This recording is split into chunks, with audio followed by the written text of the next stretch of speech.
E aí, pessoal, tudo bom? Chegou aquela época do ano que a gente gosta, que é a época pré-Oscar. Então saiu a lista do Oscar 2023. É uma lista muito bacana, já vou falar, mas antes disso eu queria falar sobre 3 filmes que eu acho que deveriam estar lá e não estão. O primeiro deles é Top Gun. Top Gun Maverick, cara, bateu tudo que era recorde. Foi sensacional, talvez um dos filmes mais comentados, depois Avatar, mas vamos chegar lá. Então, acho que esse filme ele teve uma estrutura de uma produção de fotografia que eu acompanhei via Associação Americana, fabulosa. Eu entendo, eu não sei, acho que é um ranço, sei lá, uma implicância com os, tipo, agora não existe mais blockbusters, mas seria o termo blockbuster, né? Por causa de blockbusters.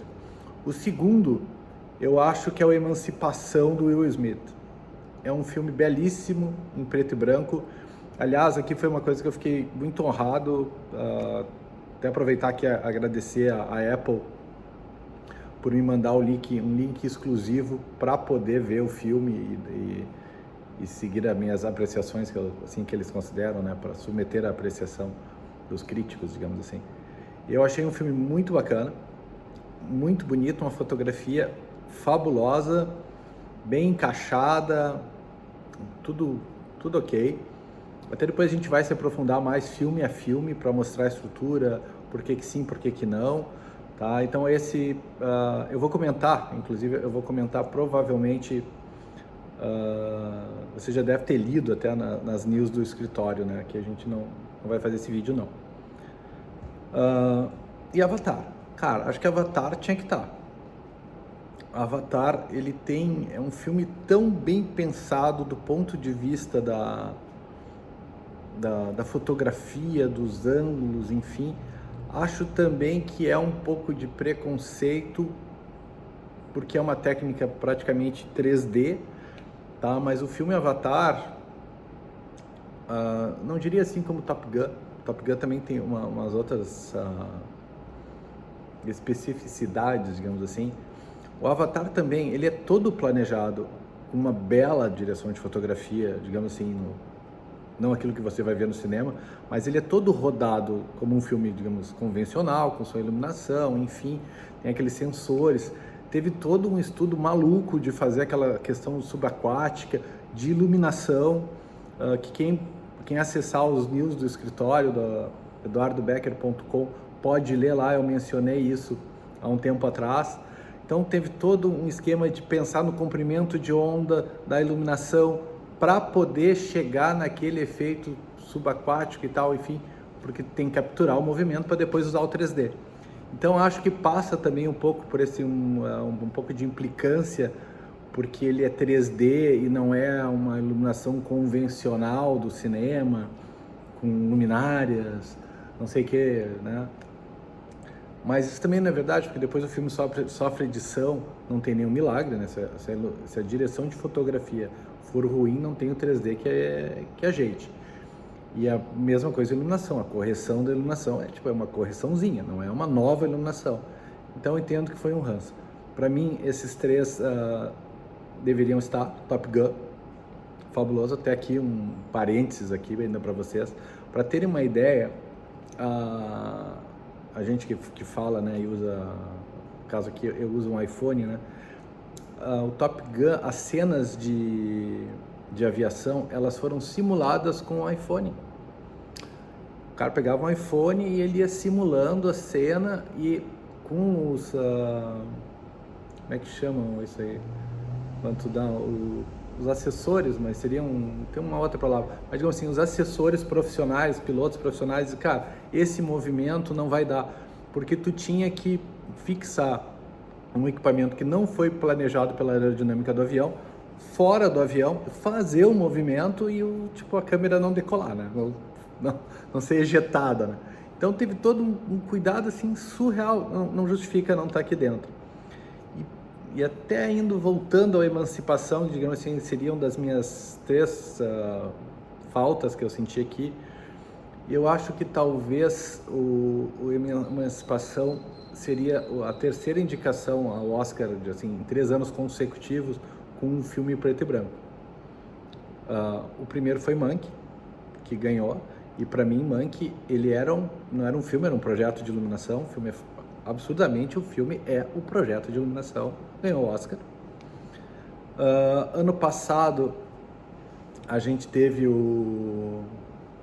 agora me fugiu, Macbeth, todo em preto e branco também, maravilhoso. Eu já estava meio desconfiado que Macbeth já pudesse não vencer por causa do Mank no ano anterior, e dessa vez veio Emancipação. Aí eu achei que 3 na seguida, assim, essas coisas assim, digamos assim, uma versão alternativa do que é o conservadorismo do filme, como do filme em si, né? Pessoas, equipamento, enfim, uma estrutura básica de cinema. Então eu acho que muito por isso talvez a Emancipação não tenha ido, tá? E obviamente um pouco do ranço do que aconteceu no ano passado com o famoso tapa do Will Smith, né? Então esses para mim são os 3 filmes que deveriam estar e não estão, ou poderiam estar também, sabe? Não querendo ser injusto com outros, achando que esses 3 são melhores que outros, mas eu acho que esses aqui tinham lugar na lista, Então é isso aí. Filme 2, vamos começar falando a lista dos indicados. Então vamos lá. O primeiro filme indicado aqui que eu vou comentar rapidamente, depois nós vamos comentar filme a filme, é o Empire of Light do Roger Deakins. Cara, o Roger Deakins, para mim, eu considero ele, acho, talvez hoje o diretor de fotografia, não diria mais famoso, não é isso, mas ele é o meu preferido, assim. Ele é um cara, digamos assim, ele está na idade certa, com a experiência certa, o cara tem uma história muito boa. Ele fez filmes como Fargo, 1917, ele ganhou o Oscar por Blade Runner agora, o último, né? Então eu acho que ele é um cara muito, muito completo, assim. Eu gosto muito do projeto dele, então é um nome muito forte. Ao mesmo tempo, ele é um cara que já foi premiado, não faz muito tempo, então, sei lá, não é muito comum, sabe como é? O mercado americano tem disso, né? E também não tem nada de errado, né? Então, talvez seja como a gente pensar assim, tirar 2 vezes na loteria seguida, né? Então, é uma coisa mais complexa. O segundo filme é Nada de Novo no Front, do James Friend. Eu assisti esse filme, de todos os 5 filmes, esse foi o que eu assisti primeiro. E eu já faz um tempo, cara, eu gostei demais do filme. Eu acho que esse filme, ele tem uma iluminação muito bacana. De certa forma, ele lembra, assim, uma iluminação, eu não diria jornalística, mas não deixa de ser também uma vertente, né? Mas uma iluminação, assim, muito de um relato, de um relato de fatos, assim. Então, ele explora muito a questão do rosto, da dor, da angústia, das relações, do que acontece nos bastidores da guerra, tipo os caras que decidem aquela máxima antiga, né, que a guerra é feita por 2 velhos que se odeiam, que mandam jovens que não se conhecem, não se odeiam, se matar, né? Então, dentro disso, então, mostra muito desses bastidores. E o filme, ele é um filme muito bonito, ele é um filme muito profundo e tem uma fotografia fabulosa. As paisagens também, a relação da guerra com as paisagens, o que está acontecendo, é muito, muito, muito bem explorada. É um bom filme, mas eu diria, não querendo entrar muito em detalhe, assim, mas eu acho que ele lembra muito 1917, assim, nessa pegada de guerra. Então, não sei. Bardo é um filme que eu curti bastante. Aliás, eu estou curtindo porque vamos lá. Bardo é o 3º filme. É muito legal, é do Darius Khondji, é um nome meio estranho, e eu fiquei muito honrado porque esse foi um filme que eu recebi da Netflix, também no mesmo molde que eu recebi da Apple do Emancipação, eu recebi da Netflix um link com acesso exclusivo para que fosse, digamos que eles dizem, como eu falei antes, né, para submeter a minha apreciação. Então, cara, eu achei isso fantástico. Eu estou adorando essa vida paralela ao de lighting designer com um crítico de cinema só da parte de iluminação. É um filme bastante interessante, é um filme mais complexo. Ele já não tem aquela estrutura tradicional dos filmes americanos e tal, do cinemão, como a gente fala, né? Mas eu prefiro entrar em detalhes, assim, de mais tarde, assim, filme por filme, explorar e até falar um pouco da técnica, de onde é que veio a iluminação, por que aconteceu. Isso é uma coisa que a gente vai poder explorar bastante aqui no canal. Essa questão da iluminação mais técnica. Embora eu não goste muito de lidar, que eu usei tal projetor com tal não sei o que, não sou muito aí, eu sou mais muito do que o cara usou e mais de chegar no objetivo dele. Eu prefiro explicar o objetivo do que te dizer pega A, pega B, vai lá e bota que aí vai ficar igual o cara, que não é assim que funciona. Decididamente não é assim que funciona. Tá? Elvis, eu já tinha falado aqui, eu fiz até um Reels no meu perfil no Instagram, né? Que depois pode olhar que vai aparecer nos créditos. E eu adorei Elvis. Eu achei que uma das máximas que eu gosto de dizer aqui é que o melhor filme de direção a melhor direção de fotografia é aquela onde a iluminação ela acompanha a história, ela é narrativa da história. Aqui não é exatamente isso pelo próprio texto, pela própria escrita, pela própria história, mas ela é muito presente. E uma das cenas que eu falei, vou dar um pequeno, é uma cena, depois a gente vai detalhar lá na frente, é quando o Elvis ele nasce para música. Ali, porque assim, bem no começo do filme, ele diz, cara, os caras já me ganharam ali, tipo, vou olhar esse filme com outros olhos, né? Então aquilo eu achei que foi muito legal. E o último é Tar, do Florian Hofstadter, que é um filme que eu tô gravando esse vídeo para vocês e que eu ainda não vi, mas eu vou ver em seguida e vou comentar aqui agora logo aqui na frente, quando eu for comentar filme a filme dentro desse vídeo do canal, eu vou chegar lá. Mas de forma geral, quando vem esses filmes estrangeiros, assim, não é preconceito, assim, eu não estou esperando uma revolução, uma coisa, não, eu estou esperando uma coisa muito técnica, muito bem aplicada e que vai acompanhar a narrativa. Isso é uma das coisas boas.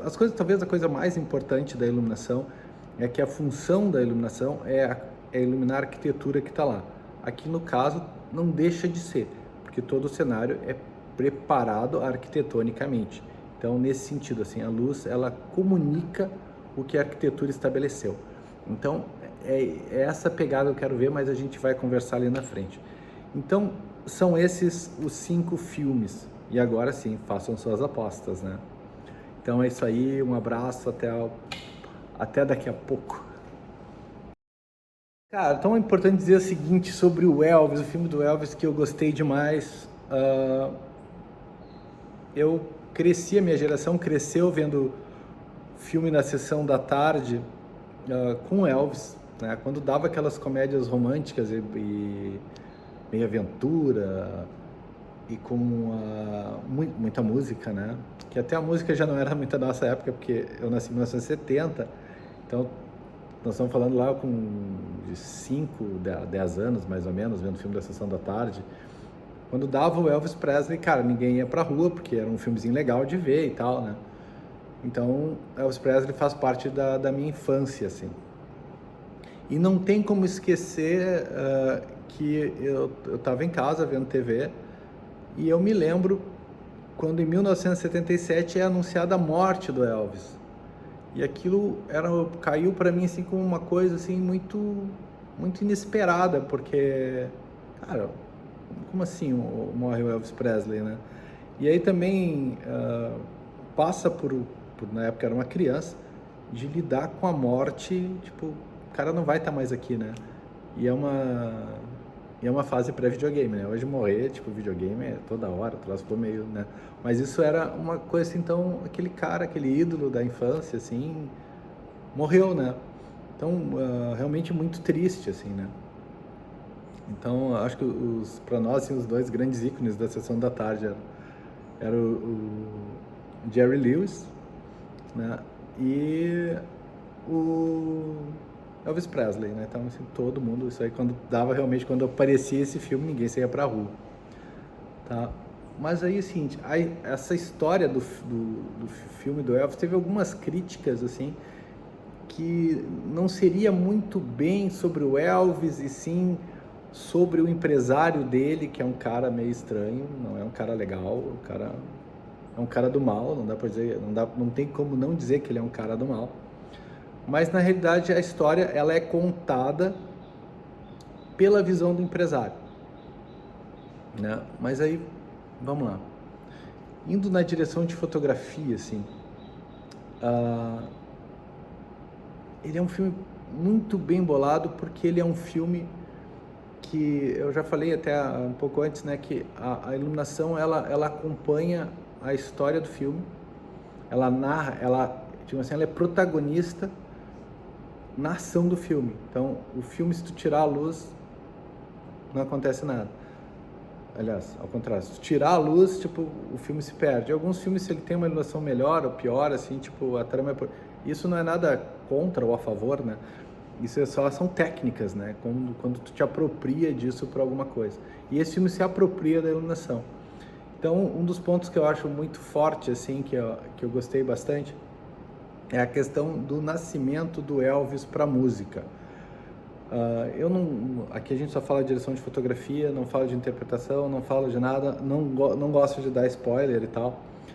Mas o Elvis, ele cresceu no subúrbio ali por algumas circunstâncias e tal, e ele cresceu no meio da comunidade negra e tal, então ele tem toda aquela musicalidade, ele cresceu espiando pelo buraco da porta, assim, grandes caras do blues da época, então ele trouxe aquela musicalidade negra com ele, que é fabulosa, né?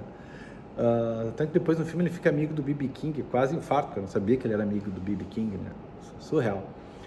E aí ele cresceu vendo aquela coisa da igreja e tal, não sei o quê, e daqui a pouco alguém chega para ele e diz, o fulano tá tocando, não sei o quê, ele vai olhar, o cara olhar assim, e fica vendo aquele blues, né, que era uma coisa meio, digamos assim, escondida, assim, não era uma coisa meio marginal, digamos assim, né. Então, ela tava a música meio marginal e tal, e ele olha aquele espiando com os amigos, assim, e daqui a pouco ele ouve um barulho lá longe, que é a questão da igreja, né? E ele corre para ouvir aquela música, ele recebe, e aí que é legal o negócio da iluminação, porque a iluminação conduz ao pensamento que ele recebe o chamado da música para si, né? Vem para a música, né?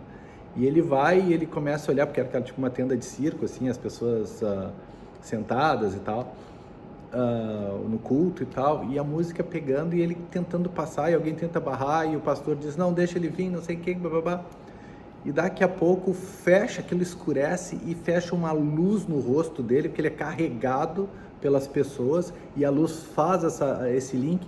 Então tu percebe muito bem que ele é carregado, e a luz, quando fecha no rosto dele, e aquilo dá um close, com muita luz no rosto dele, ali ele nasceu para música.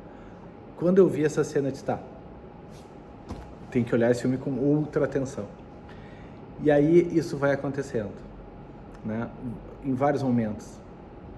Obviamente passa muito pela vida noturna, então ele conhece o B.B. King, ele vai ver outros caras que estavam surgindo, cantoras de blues, ele traz essa música negra para lá, ele sofre o preconceito, como é que esse cara está trazendo música negra? Ele começa a rebolar, é uma confusão, até o rebolado dele é um pouco da própria cultura de todo aquele show que é o culto, né, da religião lá nos Estados Unidos e tal. Então o filme é muito bacana. Então eu até diria que o filme a gente pode dividir ele em partes, né? E eu acho que aí a direção de fotografia sobre muito bem, né? A direção de fotografia aqui é de uma australiana, que é a Mandy Walker, e ela teve uma sensibilidade muito grande, uma perspicácia de como pegar, de como tratar as questões do Elvis puramente em relação à música, as questões do Elvis em relação à família e a questão do Elvis em relação até essa pessoa, digamos assim, que não era do bem, que era o seu empresário, mas que também o filme te encarrega assim, se não é aquele cara do mal, não haveria Elvis Presley, né? Então, essas relações, a Luz, ela vai muito bem, e faz muito bem essa ligação, então a Mandy Walker, ela mandou muito bem. O filme, se a gente for pensar assim, ele tem um belíssimo jogo de luz e sombras, entre a relação entre a alegria e a tristeza, sabe? Então, esses ups and downs, assim, eles são muito claros, eles acontecem bastante. O filme tem uma relação de estresse o tempo todo. O Elvis Presley, ele tinha, sim, uma super agenda de shows, super carregada. Nesse ponto, assim, o empresário só via o dinheiro e era direto, trabalha e embala, e vai de novo, e vai de novo, e vai de novo. Tanto dele passar mal, e aí ele começa o contato com as drogas, os remédios para aguentar, enfim, aquilo vira uma elipse negativa e as coisas começam a dar muito mal. Outro momento em que essa dualidade da luz e sombra aparece muito claramente é o seu encantamento pelo B.B. King. E lá pelas Santas o B.B. King diz, cara, tem que sair desse selo que tá menor e ir para um selo maior que era a RCA, né? E o Elvis era um cara assim muito fiel a quem ajudou e tal, etc. Mas ele vai, né? Então, mas o cara da gravadora menor, ele se dá bem, os caras pagam uma baba, tipo, uma relação comercial legal. E aí ele vai para a RCA, ele toma um outro porte, né? Porque aí, tipo, a empresa é maior, a divulgação é maior, os shows, enfim, e o troço vai indo. A outra parte também que a Luz começa a fazer é quando ele conhece a Priscilla Presley, né? Que ele ele era um pouco dominado pela mãe, assim, a questão da família. O pai dele tinha uma pessoa assim meio com problemas, assim. A mãe também bebia, era meio confuso, mas ele era um cara que levava muito em consideração o que a mãe falava. Mas ele vai para o exército, tem toda aquela confusão que eu acho que vocês estão ligados, que ele teve que embarcar, teve que servir na Segunda Guerra Mundial, enfim, foi. E lá ele casa com a filha de um militar, que é a Priscilla Presley. E ele avisa para casa, casei. Tipo, mas como, não sei o quê. E ela realmente foi o grande amor da vida dele. E a relação foi muito boa até entrar nessa espiral de bebida, remédios, principalmente bebida e remédio. E aí o cara foi lomba abaixo. E na história da música e do cinema estão cheios desses casos, né, que a pressão da fama, a bebida e tal. A relação da Luz em relação ao Coronel, ela é interessante, porque normalmente o Elvis tem muito mais brilho, cara. O cara tem muito mais brilho, porque ele é uma estrela, tudo isso que ele representa. E o Coronel, ele é uma criatura nefasta. E ele é meio ardiloso, ele vai meio sorrateiro, e ele vai no ouvido da mãe, do pai, que o pai, então, literalmente assim, meio um coitado, como aparece no filme. E ele é um cara assim, e a luz nele é uma luz mais turva. Tipo, ele tá no escuro, tá nas sombras. Não é isso. Tu pode perceber que o Elvis, ele tem uma iluminação mais pulsante, um brilho maior. E o Coronel não, já é uma coisa assim mais, sabe? E até às vezes fecha um close nele, mais luz, assim, e é uma luz assim, mais luz, mas não brilho. Tipo, é uma criatura do mal. Então, essa relação entre a direção de fotografia, dos ângulos, os closes, a intensidade da luz e mesmo a forma como a luz ela é projetada sobre ele. Então, eu achei que isso foi de uma maestria muito boa no filme, né?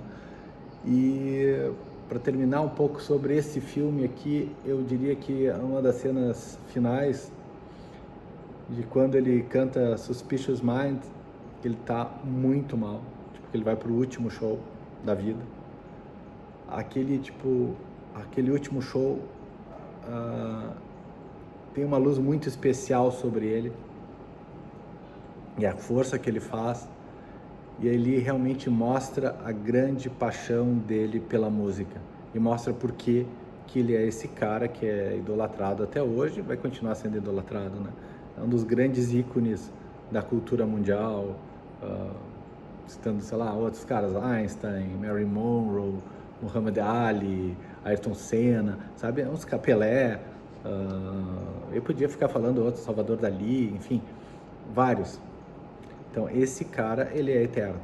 E eu gostei, a Mandy, ela mandou muito bem ela sobre transitar com a luz, com a forma como ela era distribuída, com a intensidade como ela é distribuída, de acordo com as cenas e principalmente com a característica dos personagens. Então ficou muito bom. Então esse filme, ele é um dos meus preferidos. Eu acredito que ele é um excelente candidato à melhor direção de fotografia, agora cinematographers, né? São cinematográficos, é uma palavra que a gente não usa no Brasil. Mas é isso aí. E aí, pessoal, tudo bom? Estamos aqui para conversar sobre um filme, para mim, um dos melhores filmes de 2023, Nada de Novo no Front. É um filme que trata sobre a Primeira Guerra Mundial. Sim, ele tem alguma coisa relacionada com 1917, mas eu acho até que é um filme melhor. Os dois filmes são muito bons, mas eu gostei demais desse filme. Mas vamos lá.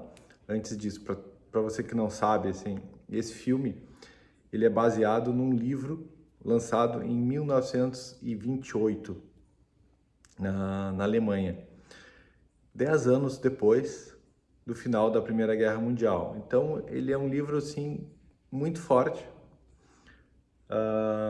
Ele foi feito, assim, digamos assim, logo após o calor da Primeira Guerra Mundial. Então ele é um livro assim que ele marcou muito, tanto que 2 anos depois, em 1930, é feito um filme que é considerado uma obra-prima.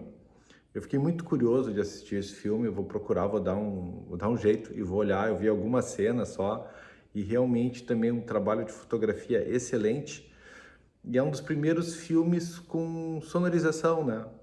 Porque o cinema mudo tinha acabado fazia muito pouquinho, se eu não me engano, também ali por 1928, alguma coisa do gênero. E depois a gente teve um segundo filme em 1979, que já é um filme que já não tem a mesma repercussão, a questão de sucesso é difícil de avaliar, mas o que eu gostei do filme de 79, eu não assisti, mas é que foi um dos atores que participaram, é um dos caras que eu gostava de ver filme quando era mais jovem, assim, tipo, adolescência, era o Ernest Borgnine, assim, era um gordinho, bonachão, assim, ele não era um palhaço, não era um caricato, nada a ver, mas ele era um cara que fazia bons filmes, era um cara que eu gostava de ver na tela, assim. Esse livro, né, que vai chegar até o nosso assunto de hoje, que é Nada de Novo no Front, inclusive, ele foi queimado pelos nazistas, né? Então, como é que funciona, assim, para a gente entender, assim, do que nós estamos falando, né? A gente está falando de um filme que ele ocorre durante a Primeira Guerra Mundial, mas ele começa contando a história de jovens, de amigos, que se alistam com toda aquela propaganda de guerra, indo naquele ufanismo, naquele nacionalismo exagerado, vamos lá, vamos lutar pelo nosso país, pelo que é certo, não sei o que, papapá. O que é certo de acordo com a propaganda, né? Então, vamos com calma. E aí tá, talvez, a primeira parte da iluminação que é interessante, porque essa luz que está nesse chegar no combate, digamos assim, nesse pré-alistamento, né? Ela é uma luz que tem algumas cenas que mostram a felicidade desses jovens estarem defendendo a propaganda de guerra. Então eles são envolvidos por isso e é claro, assim, são jovens com 16, 17, 18 anos, muito jovens mesmo. E o sorriso nos olhos, os olhos, digamos assim, esbugalhados, toda a iluminação posta de uma forma assim plena, né? Mostrando detalhes. Esse é um filme de muitos closes, sabe? Muitos closes e muitas luzes fechadas, assim. Fora cenas de guerra que nós vamos conversar, vamos com calma. Então, de mostrar a expressão, porque é um filme muito dolorido, não se engane. A gente está só conversando sobre o começo. Então, nesse começo, nesse fanismo, nessa alegria, eles vão muitos closes no rosto, muita luz branca para mostrar assim, a força da juventude, todo aquele vício da própria juventude, né? E aquilo acaba abruptamente, assim, de forma muito drástica, quando eles chegam nas trincheiras. Cara, até para ter uma noção, assim, o que era uma trincheira de Primeira Guerra Mundial, fora o que a gente vê de filme, que às vezes, tipo, a TV, ela não... Ela mostra muito, mas algumas sensações ainda são difíceis, né? Então, cara, era muito lodo, no inverno muito frio, no verão calor, fedor, muito fedor, muita gente morta, rato, cólera, falta de comida, falta de água, falta de tudo. Então tu imagina que tu tá naquela toda alegria de ter servido teu país e quando chega lá não era bem aquilo, ou melhor, não era nada do que eles tinham falado. A realidade é outra, ela é muito dura. E aí tá o grande pulo do gato da iluminação, que eu achei nesse ponto assim. Porque aquela luz abundante no rosto, mostrando aquela felicidade, ela é completamente suprimida. As imagens passam a ser opacas. Então, ali eu entendi, cara, mudou a realidade. Eu disse, opa, aqui. Aí mudou a realidade, a luz ela fica opaca. Eu acho que... Aí me lembrou uma parte que me lembrou o Ataque dos Cães, que eu comentei escrito, né? No site do escritório, tu vai em news lá, eduardobecker.com, tu consegue lá procurar, achar, ler sobre o Ataque dos Cães. No Ataque dos Cães, eles suprimem o vermelho, porque o vermelho tem uma referência direta ao amor. Aqui é um pouco diferente, eles suprimem todas as cores, mesmo o vermelho, tipo do sangue, enfim, ele não é um vermelho vívido, ele é um vermelho escuro, quase, até eu vi um termo, ferruginoso, eu não sei se ferruginoso não é uma boa palavra, mas ele é um vermelho escuro. Então, tipo, como se tirassem a vida, o vício, né, que a iluminação mostra no começo, é que ela te tira. Então a gente tem, vou falar mais sobre essa parte da guerra, mas a gente tem a luz inicial do vício, de toda aquela empolgação, a gente tem a supressão da luz e a gente tem um terceiro ponto que é muito, muito forte no filme, que são os bastidores políticos da guerra. Porque isso já vai se passar meio quando a Alemanha ela já perdeu a guerra. A Alemanha inicia a guerra e ela já perdeu a guerra e eles começam a tratar do armistício. E o armistício foi uma coisa duríssima, né?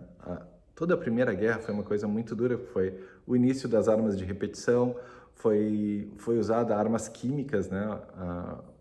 Foi um horror, lança-chamas, cara, uma coisa, tanques bélicos, então uma carnificina sem precedência. E aí mostra toda essa parte, eu vou falar bastante dessa iluminação que é muito interessante, mas aí mostra a parte da política. E aí mostram esses generais, esses senhores generais e altas patentes, em lugares protegidos, com comida, com guardanapos de linho, com bebida, com conforto e com segurança. Inclusive, a luz é outra, sabe? A luz, ela até é mais abundante, ela não é a luz do começo do filme, daquele vício, ela não é a total realidade da guerra, mas ela é um terceiro ponto, onde ela é um meio termo, porque ele mostra... Ela é muito focada, até falei num outro vídeo sobre meio que uma espécie de fotojornalística, porque ela é muito focada no close, né, tipo assim, no rosto e nas expressões, porque esses senhores generais em altas patentes, enfim, eles não sabem o que está acontecendo lá, tipo, eles não estão vivendo isso. Então eles têm uma falsa ideia do que é estar lá e tal, enfim, e estão decidindo coisas sobre os jovens. Aí tem um personagem interessante, eu não costumo, não gosto de comentar, tipo, a história, dar spoiler, enfim, falar se atuou bem, se não atuou bem, então, não, nosso negócio aqui é a iluminação. Mas um dos personagens é muito interessante, porque ele é um personagem histórico e ele é um cara de centro, um personagem político real, né? Que ele era um cara de centro na Alemanha que foi levado para negociar o armistício. E ele perdeu um filho no fronte. Então, durante toda essa negociação, assim, tu vê o desespero dele em resolver. Ele quer assinar, quer parar com essa barbárie. E muitas pessoas consideram que o excesso, isso é difícil de julgar, né? Mas o excesso de castigo à Alemanha na Primeira Guerra foi o estupim da Segunda, né? Então, isso... bom, isso é difícil de julgar, isso não é uma coisa que que entra no foco agora, né? Mas, então, a gente teria esses 3 pontos. E aí tem algumas coisas interessantes sobre a iluminação durante o filme. Porque, para mim, é até um pouco duro, porque falar sobre uma luz que dá medo. Mas isso acontece, porque de forma geral eu falo coisas positivas sobre luz, sobre iluminação, sobre o meu trabalho e tal, que a luz ela conduz, a luz ela gera emoções e normalmente a iluminação é feita para gerar sensações positivas, no máximo um medo, um suspense, um terror, né? Um terror no filme de terror. Mas aqui o que a gente está falando é uma luz que dá medo, porque tu imagina aquelas cenas de combate à noite e daqui a pouco cruza o céu uma luz, uma espécie de sinalizador para ver onde é que os caras estão, porque vai começar a carnificina, ou cruza o céu porque é uma bomba vindo. Então é uma luz que dá medo. Em nenhum momento a gente tem uma luz que dá esperança. Eu desculpe, andei comentando sobre o Pálido do Olho Azul não faz muito tempo, e eu falei até numa cena que tinha uma luz quente que trazia alguma esperança, mas que era pequena. Aqui não tem, ela é completamente suprimida. E aí tem uma questão do filme que é interessante, porque tu começa com o filme com a luz já está suprimida, e ela, quando chega nas trincheiras, vê todo aquele horror, vê os seus amigos sendo mortos, tipo, imediatamente, faz novos amigos e a impressão dos closes que se dá nos rostos, tu percebe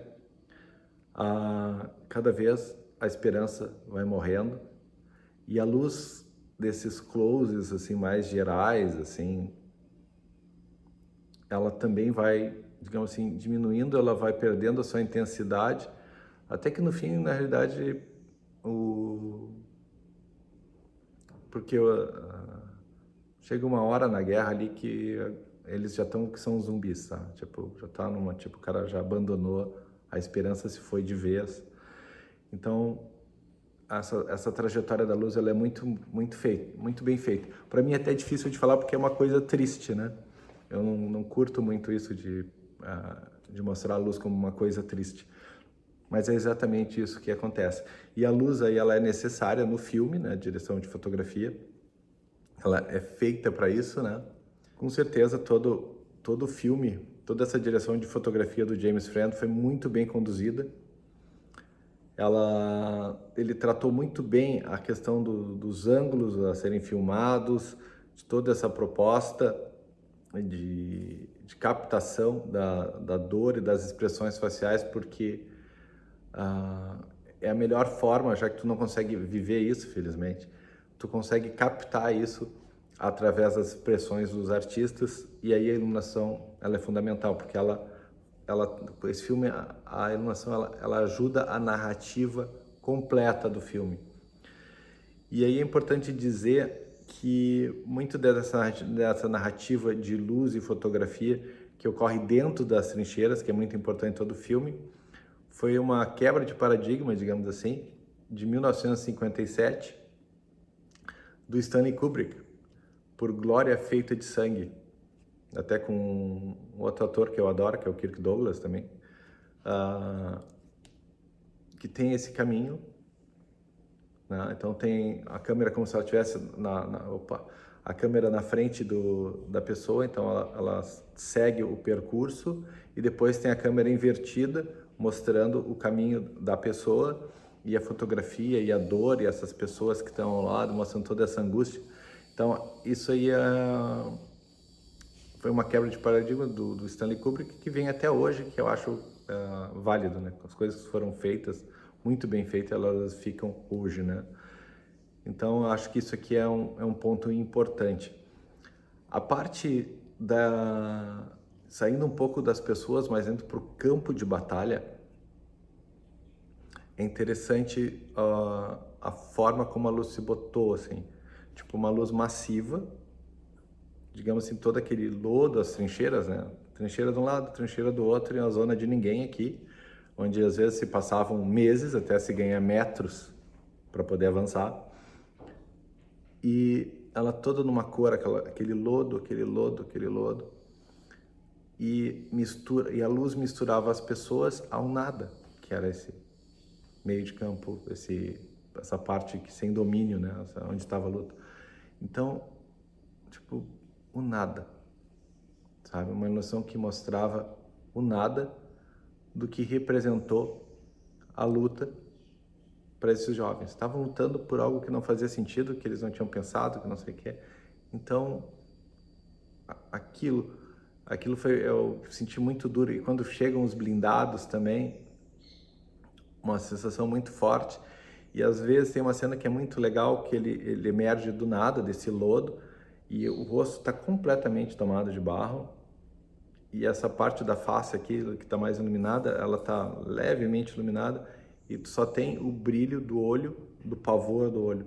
Tendo que esse filme, para mim, assim, ele é forte candidato a vencer o Oscar de direção de fotografia. Embora a gente ainda fique com uma sombra de um filme que veio há pouco, de 1917, eu acho que esse aqui, ele tem do Sam Mendes, né? Esse aqui tem